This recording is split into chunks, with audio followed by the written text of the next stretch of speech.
When we think of the Seminole Wars in Florida, rarely do we ever imagine Africans actually helping to drive the event or be active participants in the many battles that took place. For over a century, Africans have been fleeing plantations in the South to live freely in the forested regions of Florida, but the most unique thing about these Africans is that they did not lose their identity.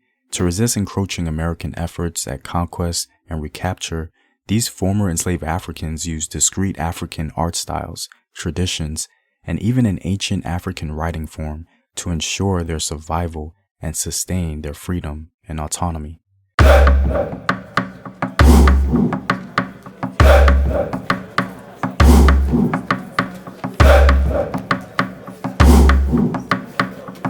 What up, African world? It's Home Team here, and welcome back to another video of African history, culture, and worldview. By supporting this channel on Patreon, you're helping in the creation of these videos and supporting this content.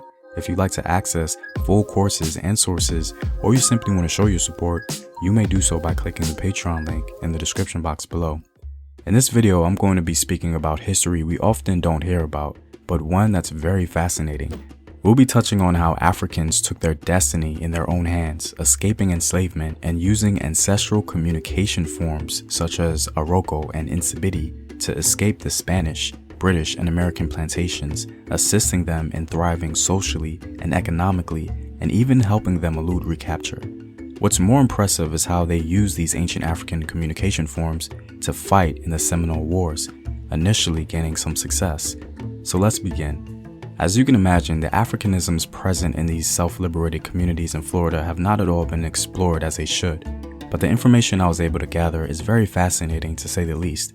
Thanks to genuine scholarship, several recent studies have revealed that Africans in Florida took with them many cultural aspects of their homeland, like naming, burial rituals, and religious practices like the sacred ring shout dance. Scholars noticed that these Africans buried their dead facing east, perhaps to pay homage to Africa. In the late 17th century, we were fortunate to learn of this information largely through the casual observance and writings from European and American travelers, traders, and military personnel. And although they were not at all qualified to assess what they witnessed, we have now been able to put the pieces together and realize how these self-liberated Africans used writing forms to confuse and frustrate the colonizing and enslaving efforts of Americans and Europeans. Africans began to escape the plantations in the South in the US and go to Florida, where the Spaniards had control. They went to Florida mainly because the Spanish government had a religious sanctuary policy, offering asylum for enslaved Africans who could escape from British and American plantations. However, Africans who managed to escape to Florida still suffered from the same racist governmental policies and treatment, and their life was made extremely difficult. In fact, one can even make the argument that their life wasn't much better than an enslaved individual further north. It wasn't the beacon of hope and freedom that was advertised, and so Africans began moving to the bush or forested regions of Florida to get true freedom and autonomy. Soon their numbers began to increase as more and more Africans began to make settlements and come in from the American South. The newly liberated Africans advanced themselves greatly during this time and even established a small trade empire. They began giving their settlements African names such as Ifa, a Yoruba word meaning good luck or gain advantage, Alafia meaning peace, health, wealth, happiness, and bliss, and even Kikongo words such as Suwani meaning my house, my home, and also the name Ashila. In other words, a diverse group of African people came together and created a small African kingdom, if you will, in Florida. It's said that many Africans were born and died of ripe old age in these settlements, tasting freedom in full. News of these African settlements began to spread quickly, and so they eventually became a target. The bombing of Ashila Fort, or known to the Americans as Negro Fort, set off the 3 Seminole Wars.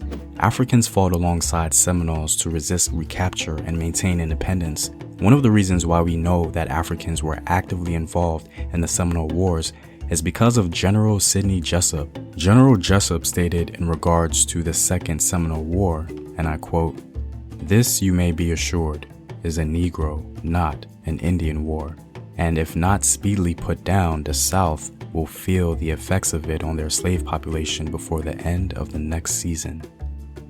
For us today, that's pretty significant concerning African agency in Florida, and their involvement in the Seminole Wars. So, how did these Africans fight during the Seminole Wars? Well, one scholar named Dr. Tologby believes that the African resistance in Florida by way of diverse visual communication styles and writing forms led to the outmaneuvering and complete bafflement of American armed forces. The ideographic writing forms used to accomplish this are believed to have been Hiroko, Nsibidi, and Tusona. Although other incantations were used such as Imomome Twe and Ogedi, these communication forms were used with varying levels of success as war stratagems for self-liberated Africans during the Seminole Wars. During peaceful times, ideographs and ideograms were used to communicate with other self-liberated Africans and Native Americans residing in neighboring settlements. They were used to keep records of business transactions and trade agreements, educate their children, designate areas for ancestral shrines, convey their settlement's philosophical beliefs and moral codes of conduct, and record their history and folklore.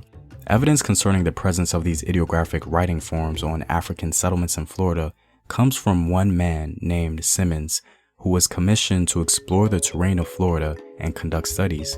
The Africans in Florida generously housed him in their settlement, and he noticed colorfully painted artwork drawn on trees in the forest surrounding their homes.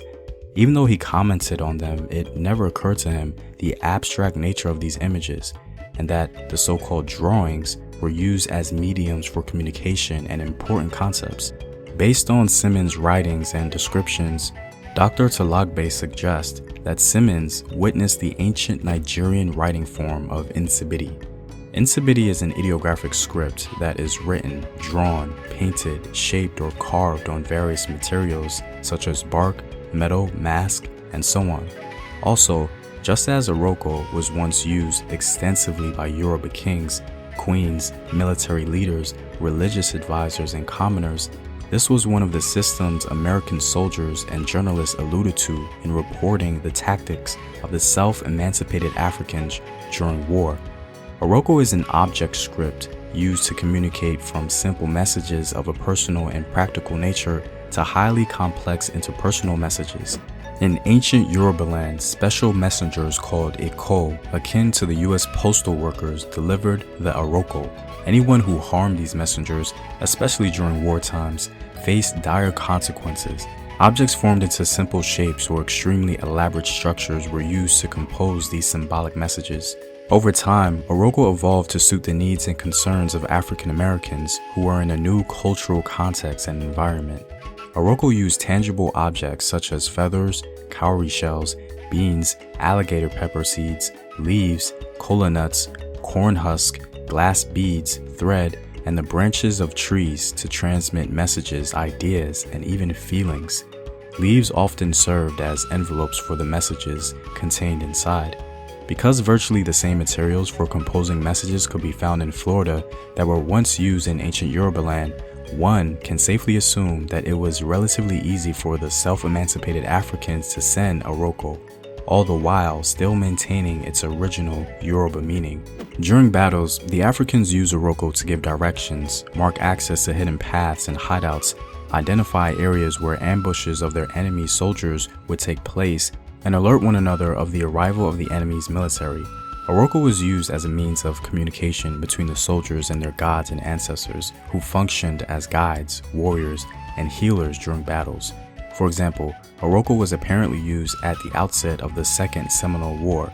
On December 23, 1835, the enslavers of the multilingual genius Louis Pacheco attempted to force him to guide American soldiers on a 5-day journey to one of the camps of the African and Seminole soldiers. However, instead of leading them to this camp, Pacheco led them into an ambush in Wahoo Swamp, which ended up being fatal for the Americans. Brevet Major Francis and all except one of the 110 infantrymen and 5 officers were massacred. Rawson Clark, the lone survivor of the massacre, wrote the following. The interpreter, Luis, it is said, fell by the first fire. We have since learned that this fellow shamed death, that his life was afterwards spared through the intercession of Chief Jumper, and that being an educated Negro, he read all the dispatches and letters that were found about the dead to the victors. This is a remarkable piece of evidence we have for the use of ancient African communication forms during the Seminole Wars. In order to prove that he was a sort of double agent, or that he was from the community, he had to successfully read all the Hiroko symbols and perhaps the Nsibidi writings of the deceased Africans following the successful ambush. It's absolutely incredible how African ideographic writing forms played such an important role in their freedom. It's said that an Hiroko symbol of a palm leaf that is cut in the middle and then tied on the top of both ends indicated to Luis to not enter and beware. He apparently recognized the symbol, leading the troops into an area where the Africans and the Seminoles guarded heavily. During the Second Seminole War, American soldiers began to realize that campfires, originally thought to have no function, were actually signals from one African party to another. The Hiroko messages through these campfires were twofold. It informed the Africans that the enemy had arrived and that it was time to fight. Second, these fires were used to invoke Shango and implore his assistance in inflicting retribution on the American soldiers for their unprovoked hostilities. The Yoruba have for centuries used bushfires as an ideogram to symbolize Shango and make invocations to him. Interestingly enough, another use of Africanisms during the Seminole Wars was observed by Captain John Sprague. The captain noticed that when in battle, African women played a part in the distance as they led support through incantations. Dr. Tolagbe believes these incantations were the Imamomotwe and the Ogede. The Imamomotwe are the centuries-old incantations of the god women of Ghana who followed their soldiers into battle to bolster these men's abilities to fight triumphantly by reciting words of encouragement as well as a history of their people and their prior victories against formidable opponents. Ogede are the incantations of the Yoruba women of Nigeria who followed their soldiers into battle. The ability of former enslaved Africans to retain the precepts of their diverse communication forms and their culture, creating new ones and blending other African elements together to resist in the Seminole Wars is just remarkable. For a group of Africans to educate themselves on these writing forms and apply them in battle with little support, lack of modern weaponry, and economic strength to further their cause is something the diaspora can certainly be proud of. Well, I'm all guys. If you like these videos and want to help in its continued production, consider supporting the home team on patreon.com. The link is in the description box below. Know thyself. Remember your ancestors. Peace.